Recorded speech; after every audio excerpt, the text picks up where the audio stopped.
But I'm imagining you want to know like how executive functioning can be supported at home. So parents, I want you to think about the fact that you could be starting executive functioning support, as early as 2 and 3 years old.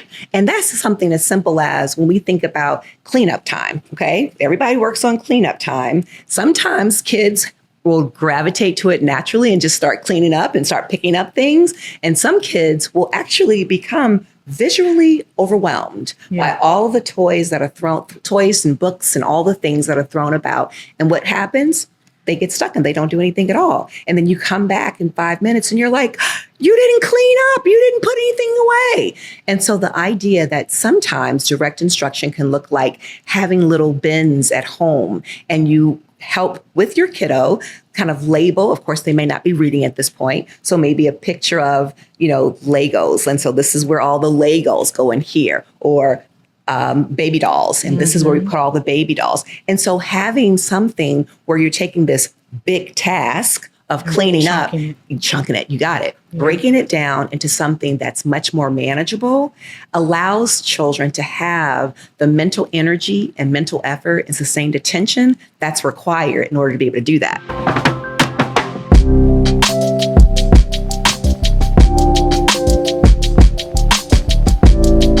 Good afternoon, Circle Time Convo family. I am joined here today by Dr. Perry, and we are going to be discussing children. And we know that they're all different. Yes. And we know that they come with different experiences, and sometimes that shows up differently in classrooms. Absolutely. And so what we want to talk about today is how can we support families and caregivers in recognizing what are some behaviors that should be an alarm, and what are some behaviors that are normal and that should be typical for a developing 4-5-year-old. And so, Dr. Perry, welcome to the show. So excited to have you here. I'm going to give you a minute to let you introduce yourself, and then we'll jump right into conversation. Oh, thank you so much, Leslie. I'm so excited to be here. So thank you for the invitation.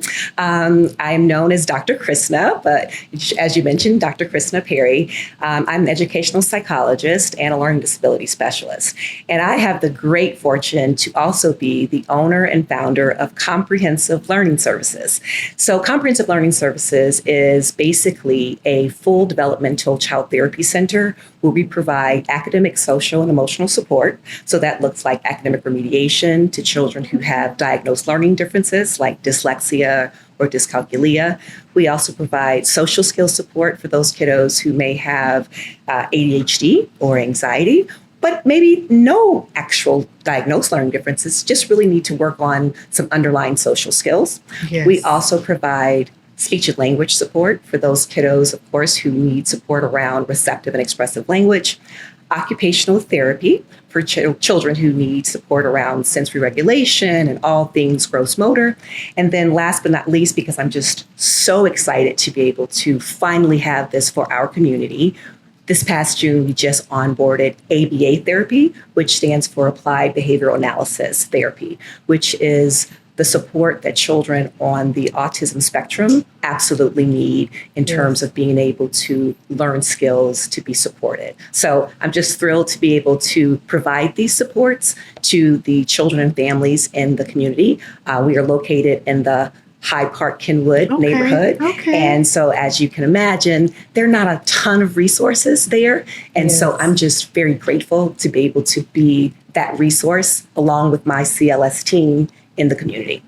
That's amazing. And I'm so grateful for you to be in that space as well. I know that we service as a district some of the schools in that area, but there are a lot of children that are not yet attached to schools that could benefit from the support that you and your organization is providing. So grateful to have you there. Usually we talk about pre-K, but I want to move into kindergarten a little bit. And, they show up in those spaces and as they are, right? We know it. And teachers may feel a little anxious by what they're seeing, what they're hearing, what the students are exhibiting. Talk to us about how would you support a teacher if they're experiencing children with some challenging behaviors? So that's such a great question, Leslie, because teachers, number one, absolutely need to be supported along their journey, right?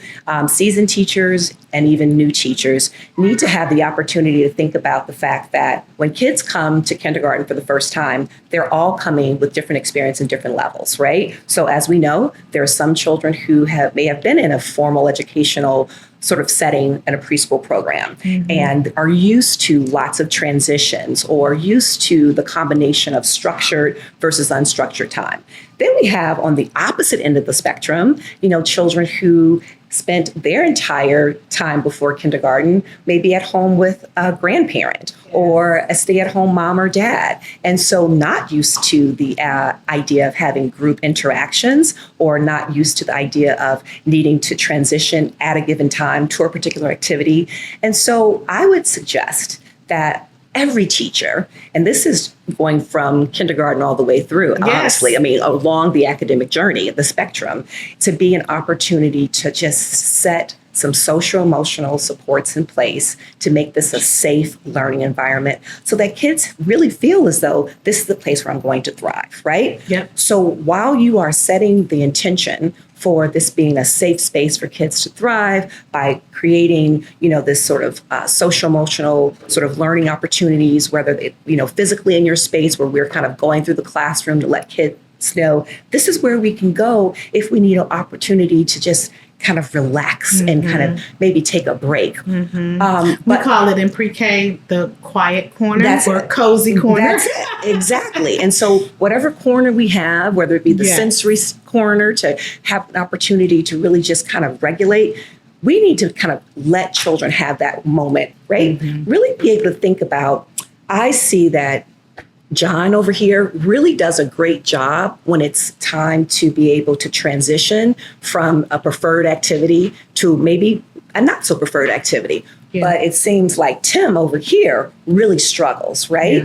And taking into account what their differences and experiences might be and just allowing yourself to be able to provide some direct instruction to that. And that direct instruction that I'm really talking about is executive functioning. And I know that that's kind of the buzzword that everybody's talking about. So I don't know if you want to talk about that now, but certainly executive functioning support really should be something that we're thinking about in kindergarten, those very first few weeks of school, direct instruction. Yeah, and I think it's more so with, as you're building that sense of community, the teacher is doing observation, but they're also setting up those stations for learning to see how children interact and what their ability is to self-regulate when they're making some of those transitions throughout the day and from activities and from how they're engaging with each other. Yes.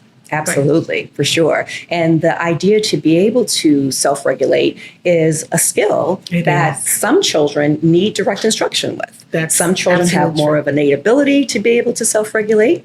And then the kids who really struggle with that, those are the kids we do want to keep an eye on. We do want to be able to kind of track, on our own as teachers first, so that then we can be able to collaborate and partner with parents when we're sharing information, because 9 out of 10 times, if teachers are experiencing over a significant period, and let's just make sure we say significant. So this is frequent, right? Let's kind of use more than one time.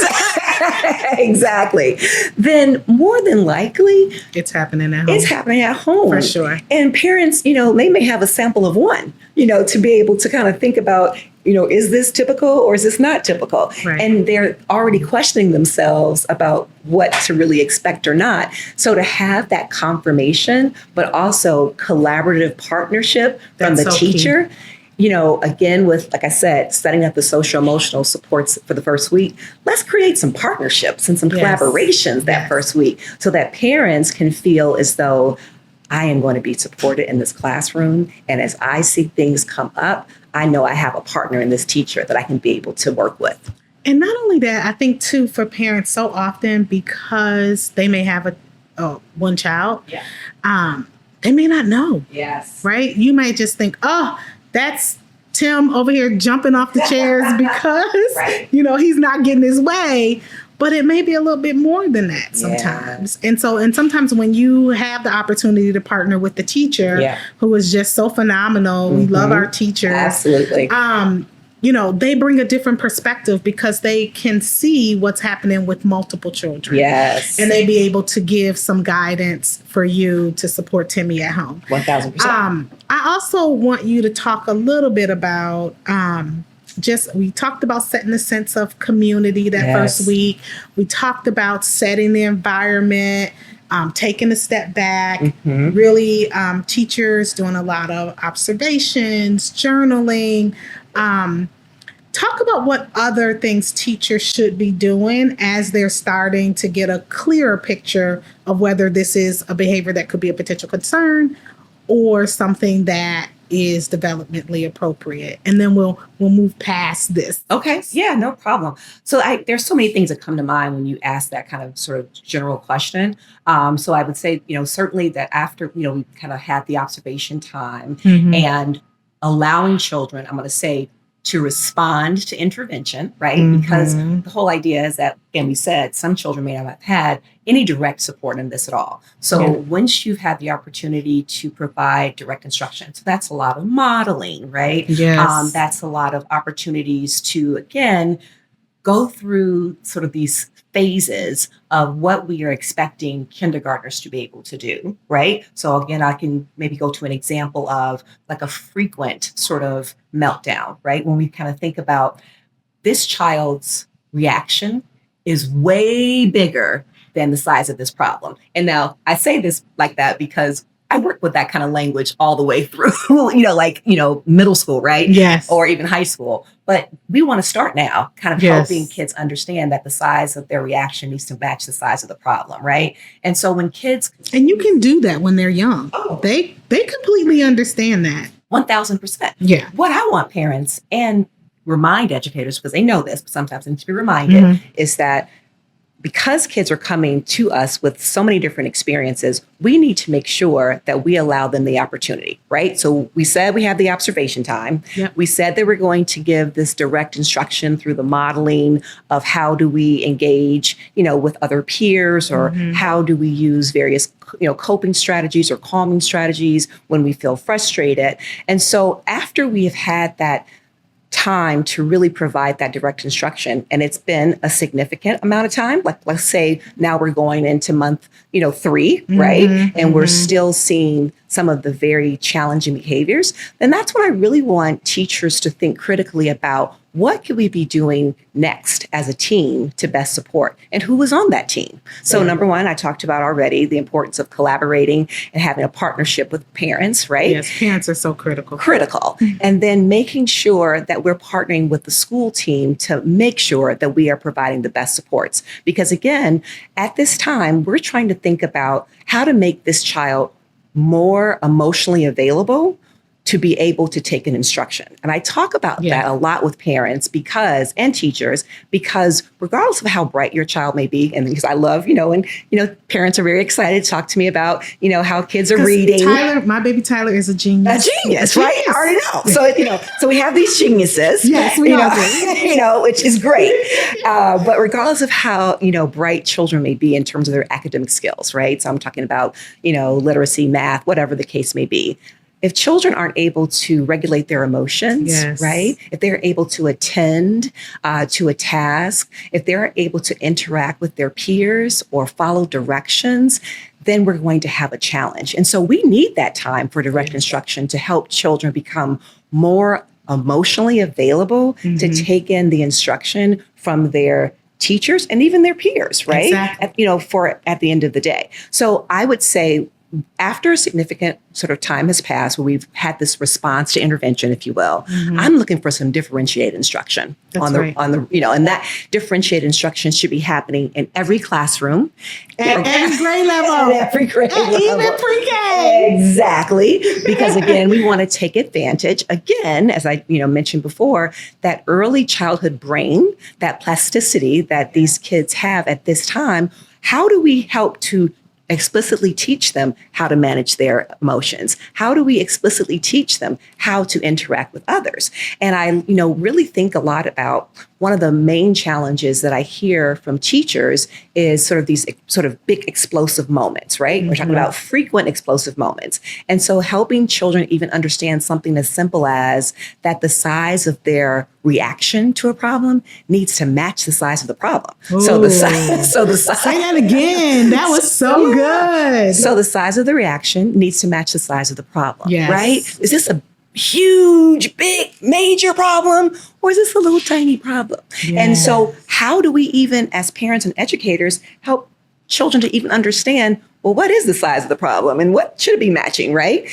That is when we get into these wonderful social emotional stories that we have. There are so many amazing authors, and my library at the office is just chock full. So I would encourage teachers to make sure that just as they're spending so much time, with all of their academic supports, for math and, literacy and science, that their social emotional library with these very relevant picture books that have amazing topics from, dealing with frustration to not, being told no. Like there's so many topics that we could be using as explicit instruction. And remember, children learn best at this age from natural context. Yes. So a storytelling time around the topic of how to deal with no, when someone tells you no, and being able to relate to the characters in the story and see the sort of situations and think about, oh, that happened to me last week, and then see how the character in the story actually implemented a various coping strategy. And then you as a teacher be able to build upon that and expand is what we want. So I know that's a long answer. No, that's exactly right. And then I think the cherry on the cake is when that book or whatever activity has cultural relevance. Oh my gosh. To the child. There they you go. see themselves physically. I mean, see themselves. Check. Absolutely. And thank goodness that the world of sort of social emotional learning and literacy and just books in general, I'm even talking about like early decodables, right? For the kids who are working on reading, are looking much more in terms of having cultural relevance, because as you said, that's important. That is so important. Yeah. Thank you for that. Absolutely. Earlier, we talked about executive functioning. And I want to break that down a little bit. Okay. So first, let's define it for our community. What does it mean? And then once we recognize that students are not able to do that, what are some next steps? Sure. And I'm really happy that we're talking about this, because for some reason, there's this misconception that executive functioning is like really specific to like middle school and high school, right? Mm-hmm. But research shows that we need to really be providing direct instruction for executive functioning as young as preschool toddlers, right? And this is very possible. So to answer your question, executive function, to kind of demystify, because it's not, I don't want to make it, it's like this very like, ooh, what is that? So every parent who's listening, I really want them to be able to kind of walk away with this sort of definition, because we all do it as human beings. We do it naturally. Right, we do this naturally. So executive functioning, if you kind of put it in layman's terms, is sort of this process in which we as individuals can initiate a task, so start a task. Secondly, plan and organize how we're going to get this task done, okay? Thirdly, how are we going to keep persevering despite whether there's some distractions that are around us, or maybe it's very challenging and we're getting frustrated. So how are we kind of persevering despite whatever emotional difficulties we're having, until lastly, we get it done. Yeah. So initiating, planning and organizing, persevering to completion. That's sort of like the general generic sort of definition, if you will, about executive functioning. And this whole idea, there's so many different components, in terms of being able to have some cognitive flexibility. So how are children able to be flexible enough to kind of, after they finish that task, okay, we're moving on to the next. That's a cognitive flexibility, or the emotional regulation that's tied into executive functioning. Oh, I see you're getting really frustrated now. I can see how that could be frustrating because it's really challenging, but I love how you're not giving up and really trying your best, right? Giving some of that effort feedback. Mm-hmm. And so executive functioning can be complex, if you will, right? But when you kind of get down to the nitty gritty, it's what we need as individuals to really just be successful. And I was just going to say, and to work in community. And exactly, and to work in community. And so we do it all the time. Some children, just like adults, have a more innate ability to employ executive functioning strategies than others. Some children, like in my office, who come to us for executive function coaching, really do need direct instruction with that. Mm-hmm. So we think about what, I don't want to jump ahead, but I'm imagining you want to know like how executive functioning can be supported at home. Right? Yes. Okay.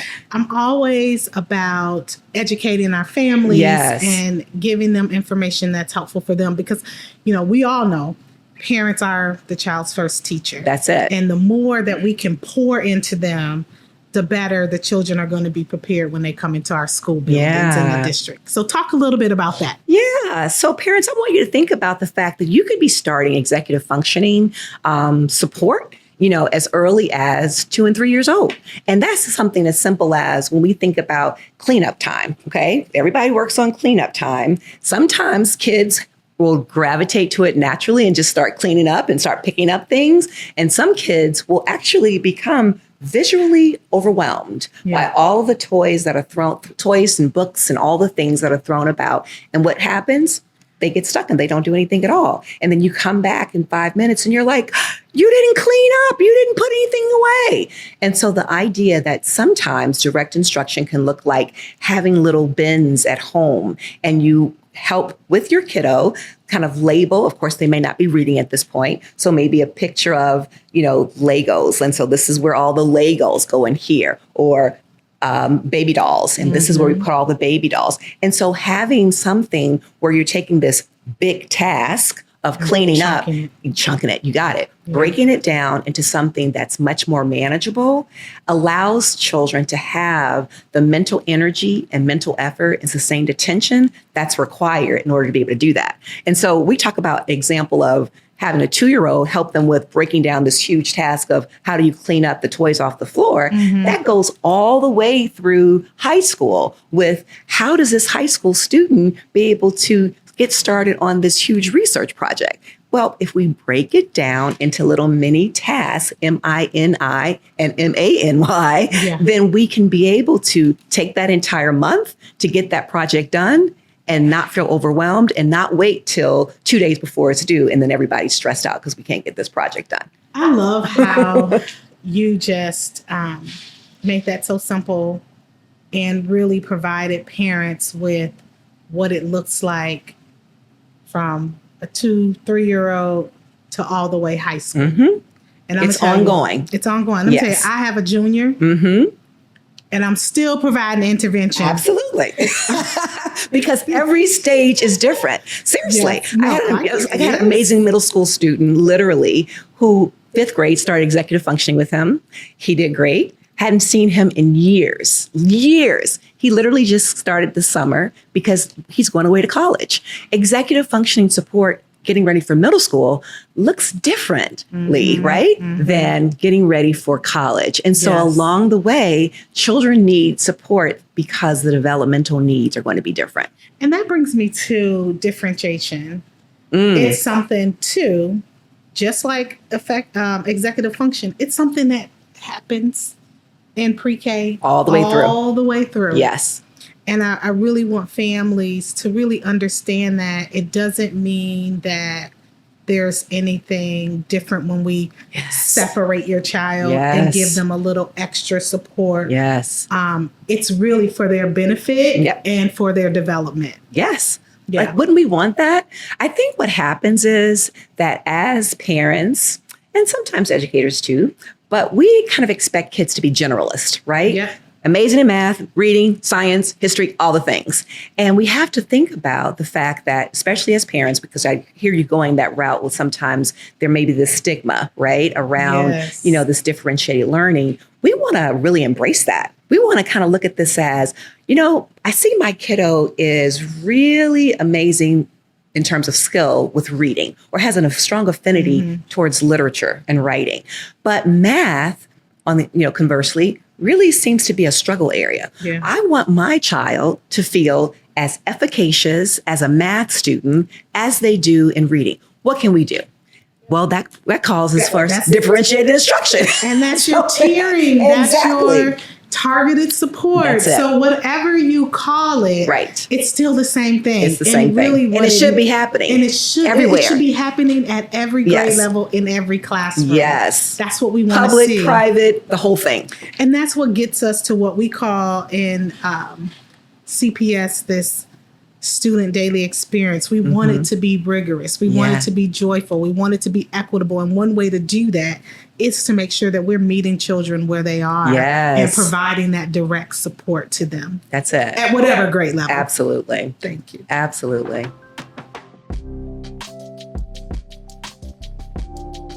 All right, Dr. Perry. We're at a cute little childhood game that I love called Red Light, Green Light. Did you play it as a kid? Of course. All right. So we have our paddles in front of us. Okay. And so I'm going to ask you some questions. And, we'll use the paddles to answer the question. So if I ask you a question and it is true, then we want to hold up the green. Okay. If I ask you a question and it's kind of true, but not quite, we want to hold up the yellow. If I ask you something and it's definitely an untrue or it's a myth, then you want to hold up the red. And the reason why I love this game and why I do this segment is because here in the circle, we want to demystify any myths. We want to give our families the truth and we want to give them facts. Yes. Okay. Keep them informed. Yeah. All right. So we're going to do red light, green light. Okay. So my first question is, when we provide so much support to students or children, then that takes away their independence and they'll never be able to, solve or correct this behavior or challenge, whatever it is, on their own. All right. I'm going to actually it can go both ways. Okay, yeah, I can see that. I'm switching. All right. Yes. You want me to explain my thinking behind that? Well, first of all, because you mentioned the word never, right? And so we don't like to speak to never. We don't speak in absolutes when it comes to child development, right? True. Because we have the spectrum of children and spectrum of ability. And to the point of the question, and it's just a great question, the idea that there are going to be times that we want to provide support to allow that opportunity of explicit instruction that we've been talking about so that children will have the opportunity to respond to it, right? Yep. But then we don't want to have that then be the carryover now as children continue to go along their academic journey where we are so compelled every single step of the way to jump in and basically provide the support to the point that they're not really gaining any independent skills, right? And that's kind of why I felt like it could go either way. Exactly, because we don't want that. Right. We want to really help children become these independent thinkers. We want them to have some autonomy. We want them to be able to learn from their failures, right? Yes. And if we don't allow them the opportunities, they won't be able to make these big gains that we want. But at the same time, I really want to make sure the parents understand their essential role in the very beginning of being these models for children along the way so that kids can be able to thrive. I agree with you wholeheartedly. And you brought up parents. Mm-hmm. And so that leads me to my next question. Okie doke. As a parent, when I think about my child's behavior and, I'm getting frustrated and feeling as though this is it. Like it's not going to correct. I'm just overreacting. It's just something within me. Is that normal for families to feel like that? Okay. So is that normal for some families to feel as though that this is not going to change? Yes. And it's not going to get better? Yep. Okay. I'm going to say it is normal. I agree. All right. So we're in agreement. Very good. Yes. Yeah. I mean, the whole idea is that parenting is a tough journey. Yes, right? It is. And the idea, again, that parents are learning along their, sort of journey as being this amazing model to their kids. And a lot of times when they feel as though they're supporting and they don't have the skill set, right? Mm-hmm. It can be very frustrating because you think you're doing the best thing you can be doing, and it may not really be the most effective, right? And at the end of the day, depending on different family dynamics, right? I mean, I can think about just my family, their older generations, they have very different sort of perspectives on what we would consider typical child behavior. Mm-hmm. And so, some parents might make some family members may make a parent feel like, they'll grow out of it. Don't you making a big deal out of it. When in fact, you really do need to really trust your gut on this and know that there's something that I need to be addressing, and I want them to not feel like they cannot address it, but they may need support to be able to address it. So on their own, they may not be able to address it, but that's why we need to look for external supports at school, private supports like comprehensive learning services. Yes, shout out. Exactly. To be able to be their partner. And I'm so glad you brought up the care team and the need to have one. Yes. And I do want to give a plug for CPS because all of our schools have behavioral health teams. Yes. And they are that core team to help teachers and school leaders make the right decisions about what's best for children. So yes, you're doing amazing work in the community, and we got the schools covered. Exactly. It's a partner. Essentially. All right. So my last question is, when we think about children behaviors, is it true that children will just grow out of this naturally? There's no need to intervene. Okay, so I'm going to go ahead and just do this one for this one. But although I kind of feel like it's in between, right? Okay. Because I was thinking red too, in a way, but go ahead. Okay, because we're probably thinking on the same page here. The reason why I picked up red is because I don't want parents to think that sort of across the board universally that kids are going to grow out of things, because there would be no reason for early intervention if that be the case. Okay, so it would not be a thing. The idea that, again, children who are having some language communication challenges and really have a difficult time being able to express themselves of like, I want to join in on the game versus, just they can't express themselves, or they'll just go and just grab the ball from the person who has it, right? Exactly. So over a period of time, we want to make sure that kid has some skills, language skills in place to be able to do that. And that may not necessarily come from developmentally sort of maturing. Mm-hmm. That may not come from just being at home and being spoken to, or having the wonderful CPS teachers and kindergartners across the city, right? They may actually need 45 minutes twice a week for, speech and language development to work on expressive and receptive language. And so I want us to be really thoughtful behind the fact that, yes, parents, there are going to be some behaviors that over time, just because of natural maturity and development, we're going to see dissipate. We're absolutely going to see that. But there are going to be some times when there are some skills that are lacking, and it's really getting in the way of your child's livelihood, that we want to put a hard stop and say, we need to make sure that this kid is getting support, whether it's speech and language, occupational therapy, social skills, academic support, whatever the case may be. Yeah. And I'm so glad that you mentioned the importance of early intervention. I think one of the things that we got right in Illinois is just the advocacy around early intervention. Yes. So shout out to all of our advocates, all of our governor, our state, is really doing a good job and really supporting and making sure that those interventions are in place for young learners. All right. So I just want to say thank you so much. This has been good, but I'm a teacher at heart. And I cannot end this segment and this podcast without giving homework. Okay. All right. So I'm going to put you on the spot. All righty. So given everything that we've talked about today, what is one thing that you would assign to parents to do? What's their homework? Ooh, okay. Well, I would say if I can only choose one. You can give them homework, and then you can give them an action item. Okay. So as we're getting ready to return to school, right, I want them to think about, and this is, I know we're talking about kindergarten parents, but, there might be some older parents. Yep, exactly.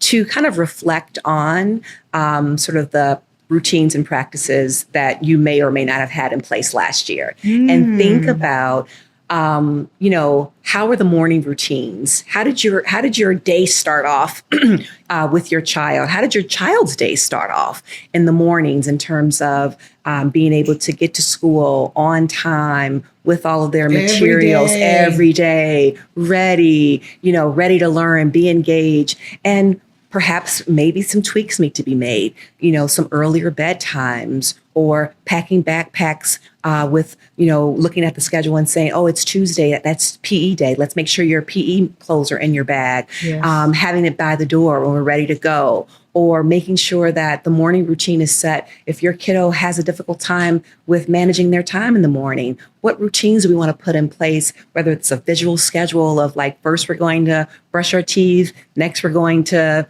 wash our face, and then we're going to put our clothes on, and last come downstairs. What kinds of routines? So I want them to start thinking now about routines that they did or did not have in place last year to really set the school year up for success. I love it. And it's so funny. When we did an episode where we focused on pre-K, that was some of the conversations that we had.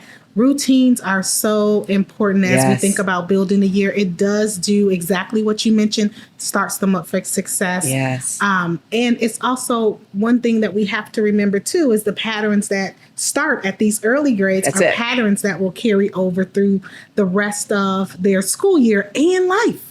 That right there is the whole message right there, because the sophomores in high school we work with or the eighth graders that we have, those skills were not necessarily supported in those early years. So the message right there, Leslie, you just stated it. That's right. All right. So now let's our action item. So we talked a lot about, supports for children. We talked a lot about making sure you have the right supports as a parent, your care team is in place. We talked a lot about what the roles are for the teacher early on. What's an action item for families to do? So they're going to do their planning. We know they're going to do that. But as you think about all we've learned and all the knowledge that we've poured into them. The one thing for right now, again, I think is thinking about their partnership, collaboration with their classroom teacher. Honestly, and thinking about what is it, not in a very overbearing way, but what is it that they want to convey about their child in terms of, here are some things that I'd love for you to know about my kid, about some areas of strength, some areas of need, and how can we collaborate together to provide the most effective year. Love it. Make that partnership with your child's teacher and your school community. That's it. Thank you so much. It has been amazing. I really appreciate being here.